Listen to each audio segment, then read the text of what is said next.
Welcome to the Zen Studies Podcast. I'm Domio Burke. Thanks to new supporting members of the podcast, Brad from right here in Portland, Oregon, Brian from Mercer, Maine, and Ran from Fairview, Tennessee. As I write this, Christmas Day is approaching. For many of us in the world, the end of the year is marked by holidays we celebrate by indulging in all kinds of pleasures, including special meals, entertainment, relaxation, new material possessions, comfort, and the company of loved ones. Traditionally, the ideal of Buddhism is the renunciate monastic, who forgoes worldly pleasures because they're fleeting and distract us from practice. How should a serious practitioner relate to worldly pleasures if they're not living a renunciate lifestyle? Is it possible to fully enjoy the pleasures in our lives while maintaining a strong Buddhist practice, or are we just fooling ourselves when we try to do so? In this episode, I will first define what I mean by worldly pleasure, and then discuss 5 drawbacks of such pleasure as described in Buddhist teachings and in our own experience. In the next episode, I'll talk about how we can engage in pleasures with a mind of practice, and thereby avoid many of these drawbacks. And not only that, when we bring the mind of practice to our experience of worldly pleasure, we actually end up being more appreciative, aware, open-handed, and generous. So first, what is worldly pleasures? As I begin to talk about the drawbacks of such pleasures, I'm aware that in most cultures anyway, I'm going to meet resistance. This has probably been the story since human beings developed religion. It seems like religions have almost always counseled people toward moderation, if not abstention, from many pleasures. Subsequently, people have generally had a love-hate relationship with the restraint of appetites encouraged by religion.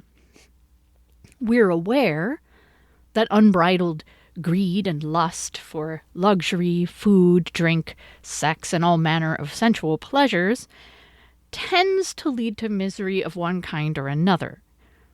But we resent the moralizing that seems to suggest we should live an emotionally constipated, joyless life. It may help to keep in mind, for the purposes of our discussion, that Buddhist moralizing is profoundly pragmatic. Basically, the Buddhist teachings highlight certain behaviors and ask us to pay close attention to their consequences. They may state something like, I think you'll find, if you look carefully, that relentless pursuit of more possessions doesn't actually make you happy. But you're invited to see for yourself. No one is certainly saying, yes, relentless pursuit of more possessions does make you happy, but you should forgo happiness in order to live in accordance with an externally defined set of ideals. All Buddhist teachings about pleasure are invitations for us to investigate our own lives. So what do I mean by worldly pleasure? In general, early Buddhist texts use the term sensual pleasure, and this refers to pleasures of the 5 senses of eyes, ears, nose, tongue, and body. I'm using the term worldly pleasure throughout this discussion to include the pleasures of the 5 senses as well as the pleasures of the mind and heart. Elsewhere in the Pali Canon, the mind is considered one of the senses. It senses thoughts. So I'm not quite sure why it's excluded in discussions of pleasure. Maybe mind pleasures are too subtle or complicated. In any case, as I'll discuss in a little bit, the drawbacks of sensual pleasures also apply to emotional and psychological ones, like the satisfaction of achievement, the company of loved ones, the calm induced by curling up with a good book, or the dopamine hit from a video game. What distinguishes what I'm calling worldly pleasures from pleasures that are somehow not worldly? Basically, worldly pleasures are conditional pleasures. They depend on the presence or absence of certain people, objects, conditions, or circumstances. Worldly pleasures arise when we encounter pleasurable situations or experiences. Inevitably, sooner or later, these pleasurable situations or experiences change significantly or come to an end. Unconditional pleasures are moral or spiritual in nature and therefore always are available to us, regardless of conditions, such as cultivating a mind of goodwill, choosing to respond with generosity, or devoting oneself to practice. Now, worldly pleasures are not bad things. It's not negative or judgmental to label them worldly, at least not in my view of Buddhist practice. Worldly pleasures include health, love, security, having food to eat, and securing a good education for our children. What Buddhism challenges us to do is not to righteously reject worldly pleasures out of hand, but to honestly face and accept the fact that they are conditional and impermanent. The drawbacks of worldly pleasures manifest precisely because of their impermanent nature. If they were permanent and permanently satisfying, I suppose there wouldn't be a problem and no need for spiritual practice. We'd be permanently satisfied, stuck at one of those peak moments where everything feels wonderful. But that's not the way the world works. The impermanence of worldly pleasures manifests not just in the fact that we eventually lose sources of pleasure like health or status or loved ones.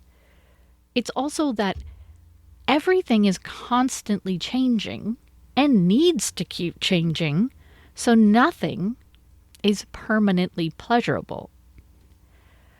One of my teachers, Kjogn Carlson, conveyed this truth with a story about a man who finally found and acquired the ultimate chair. The man had never before experienced such comfort. I'm picturing a big padded recliner with a cup holder and built-in heater and massager. If the man stayed in this perfect chair for a day, it might not be so comfortable anymore. If he stayed in it for a week, he'd be in pain. If he stayed in it for a month or two, he'd probably end up physically damaging himself. Worldly pleasure is by its very nature impermanent. A delicious meal is only delicious because it appeases our hunger. If we keep eating and eating, at some point it would stop being delicious and eventually become painful. As long as our happiness is largely dependent on conditional things, we're subject to many drawbacks of worldly pleasures. And these are neurotic reactions we have as we encounter worldly pleasures, but also, at least at some level, realize they're impermanent. So note, these 5 drawbacks I describe are my own formulation of the teachings and experience of practice, not an existing Buddhist list. The first drawback of worldly pleasures is that we naturally want them to last, even though they don't. We try to hold on to them, to prolong, own, acquire, control, amass, or hoard them. We may accumulate wealth, belongings, friends, or pastimes so we can be assured of having an endless supply of comfort and pleasure. We may try to control people so they'll stay with us, or to ensure the pleasurable aspects of our relationship with them won't change. We may be stingy because we can't conceive of letting go of something that brings us any amount of pleasure.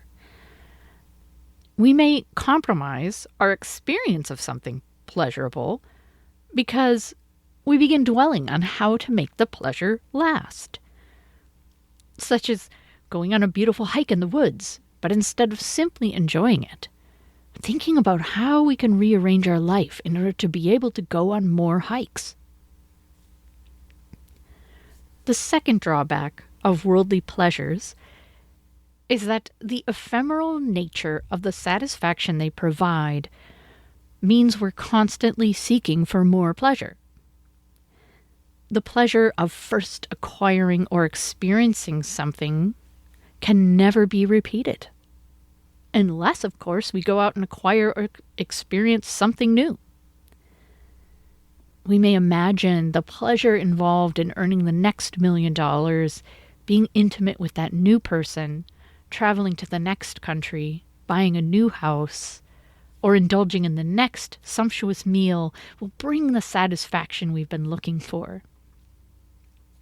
Of course, our experience of pleasure of any particular person or object or situation is inevitably going to change. Even if we don't feel the need to chase after new things, we rely on a steady supply of pleasure from the people and things we enjoy, and may live in anticipation of our next opportunity to engage with them. And at one such level, of course, anticipation like that is good and natural, but it can get to the point that it feels like much of our life is simply endured in order to get to the good times. The third drawback of worldly pleasures is that because they are conditional, we may become obsessed with preserving or enhancing our conditions. A Pali Canon sutta called the Maha Dukkha Kanda Sutta, or the Great Mass of Stress, talks about this. Now, in this translation, dukkha is stress. So another name for this sutta could be the Big Ball of Dukkha Sutta. The sutta describes various drawbacks of passion for sensuality, form, that is the physical body, and feelings. This passage is about the passion for sensuality. And this translation is by Thanissaro Bhikkhu, and this is the Buddha who is speaking. Quote, "If the clansman gains wealth while thus working and striving and making effort, he experiences pain and distress in protecting it. He thinks, how will neither kings nor thieves make off with my property, nor fire burn it, nor water sweep it away, nor hateful airs make off with it. And as he thus guards and watches over his property, kings or thieves make off with it, or fire burns it, or water sweeps it away, or hateful airs make off with it. And he sorrows, grieves, and laments, beats his breast, becomes distraught, saying, what was mine is no more. Now this drawback, too, in the case of sensuality, this mass of stress visible here and now, has sensuality for its reason, sensuality for its source, sensuality for its cause, the reason being simply sensuality." End quote. So the sutta goes on to list other drawbacks of indulging in passion for sensual pleasure. That is, people quarrel with each other, kings quarrel with kings, mother with child, sister with brother, friend with friend. People attack one another. Men go to battle and kill each other in all kinds of horrible and painful ways. People steal, commit adultery, and engage in all kinds of other bodily, verbal, or mental misconduct. Now, for most of us, of course, our concern with protecting our sources of worldly pleasure manifests in more subtle ways than theft or violence. But we can probably all relate to the sutta's description of the pain and distress of worrying about what bad things might happen to what we have. We may suffer from anxiety or paranoia. We may end up suspicious and defensive and spend lots and lots of time and energy fortifying our property against attack or trespass or accident. We may experience intense jealousy about our intimate relationships, fearful that someone is going to come along and destroy them. We may try to acquire wealth or power or status, in part as a way to intimidate anyone who might dare to take something from us. Or we may obsess over our health in a vain attempt to avoid ever having to experience old age, illness, or death. The fourth drawback of worldly pleasures is the misery we experience when we're separated from them. And this may involve painful longing for pleasures we've never had, pleasures we think we're entitled to, or pleasures we've lost. It may also involve the pain and stress of anticipating loss.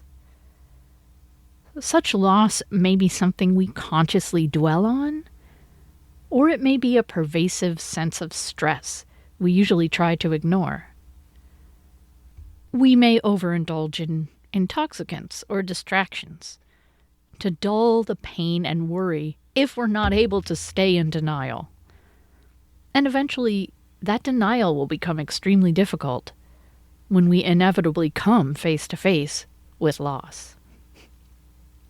The fifth drawback of worldly pleasures is that as long as we're dependent on them for our happiness, our lives are likely to be filled to the brim with worldly pleasure, or with the pursuit, maintenance, and protection of sources of such pleasure.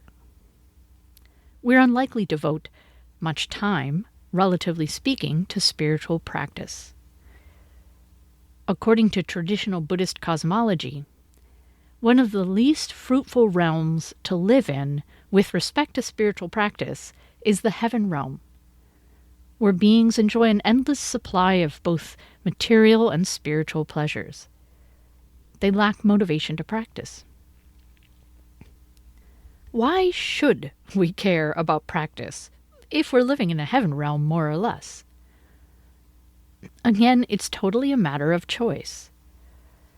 But the promise of Buddhism is that there is something better than relying on conditional pleasures for our true happiness.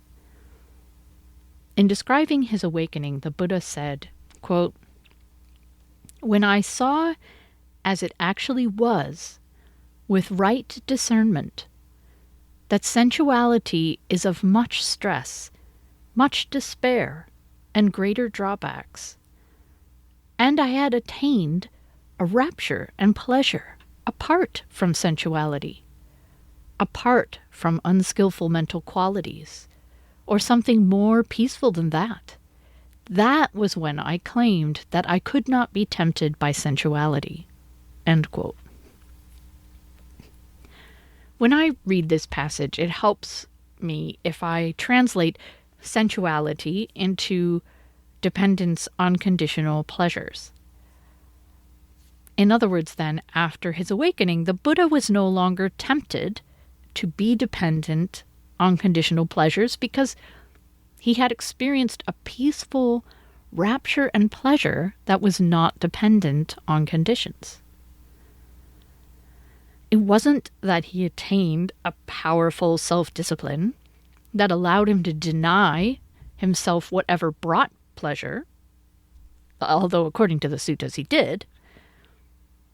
It was that the Buddha no longer even desired worldly pleasures because he had experienced something much more satisfying.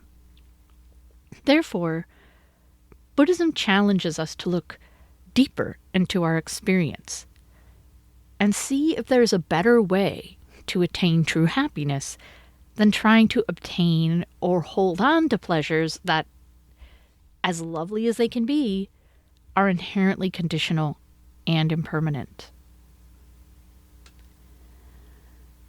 That's it for this episode, but I have released part 2 already, so you can tune in as soon as you like. In the rest of my treatment of this subject, I'm going to set aside the larger question of how to experience for ourselves the deeper, unconditional satisfaction the Buddha experienced in his awakening, a satisfaction that caused him to set aside any pursuit of worldly pleasures. According to one way of looking at it, that's what the rest of Buddhism is about. Instead, I want to focus on our relationship to worldly pleasures, assuming we're not going to run off and live a life of complete renunciation, which, frankly, would still include plenty of simple worldly pleasures like food or shelter and basic physical comfort. Is there a way to relate to worldly pleasures that doesn't lead to the 5 drawbacks I just described? The short answer is yes. I hope you'll tune in to part 2. Thanks for listening.